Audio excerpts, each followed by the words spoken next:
I'm not gonna sugarcoat it.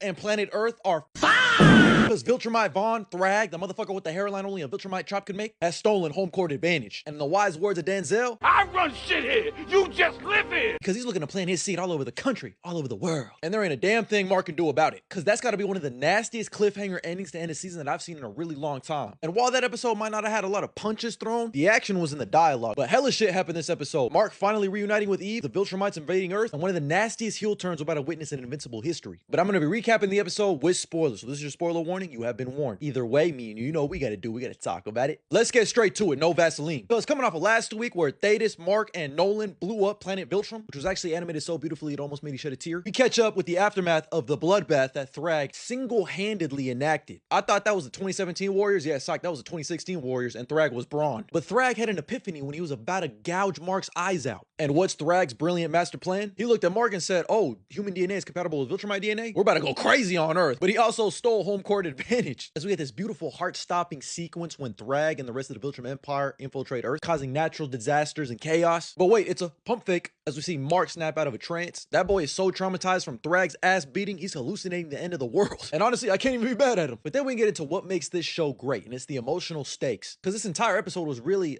tackling Mark's mental health, along with various different characters' mental health. Mark and Eve's conversation where she finally admits that she had an abortion was ripped straight from the panels, the painful panels. The scene was handled with so much gravitas. Instead of Mark having a dramatic screaming match, Mark just hugs her. He apologizes for leaving her to face that alone. It's a beautifully mature and grounded moment for a guy whose life is normally defined by getting his ass beat by aliens. And seeing that scene of Mark like flying around Earth trying to find where the Viltrumites are, but everything is normal, was so haunting. And obviously the various fucking pump fakes of people that he loves getting murked in front of him was just nasty. I feel really bad if you haven't read the books because those probably felt really, really real, especially the Debbie one. That shit was nasty work. But that grounded human element hits Debbie as well. Debbie and Paul have officially broken up, and Paul tells her that she needs to go visit Oliver in space who's still recovering. And Debbie's arc continues to be the emotional anchor of this series. While Mark and the boys are out there shattering planets, Debbie's out here dealing with broken family. And while we're on the subject of maturity, can we talk about Nolan for a second? Because for a man who's what, like hundreds or thousands of years old, he was a little immature. Think, Nolan! That brother's on a full-on apology tour. He legit goes back to the crater where he'd be marking to a fucking pulp looking like street gum, and then Cecil teleports in. But what does Nolan do? He apologizes. To Cecil! Cecil! Side note, but that brother needs to go to fucking Turkey, or let that shit go. The man who called his wife a pet and looked at humans as ants apologized.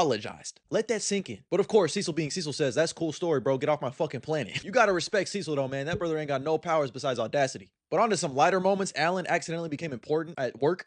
He's already stressed out as the leader of the coalition, but he got that shit on though, at least. He was in that coalition meeting getting called too soft. In front of my girl? We gotta fight. Meanwhile, Cecil, Donald, and Sinclair are trying to find Monster Girl and Robot